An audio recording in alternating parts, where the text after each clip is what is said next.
నమస్తే అండి అందరికీ. ఈ ప్రపంచంలో మనసుకి ప్రశాంతత ఇచ్చేది ఏదైనా ఉంది అంటే అది ప్రకృతి మాత్రమే. పచ్చని చెట్లు, చల్లని గాలులు, పక్షుల కిలకిల రావాలు ఇవన్నీ మనసుకు ఒక శక్తినిస్తాయి. ప్రతి ఆకులో ఒక జీవం ఉంది. ప్రతి చెట్టుకి ఒక కథ ఉంది. సూర్యోదయం అంటే ఒక కొత్త ఆశ. సూర్యాస్తమయం అంటే ఒక ప్రశాంత ముగింపు.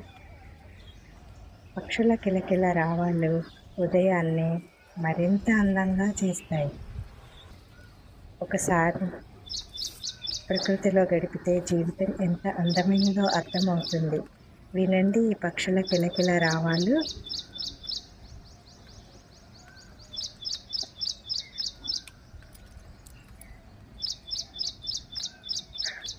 ప్రకృతిని, పక్షులని కాపాడుకుందాం. మరి మీరేమంటారు? వీడియో నచ్చితే ఒక లైక్ చేయండి. Thank you.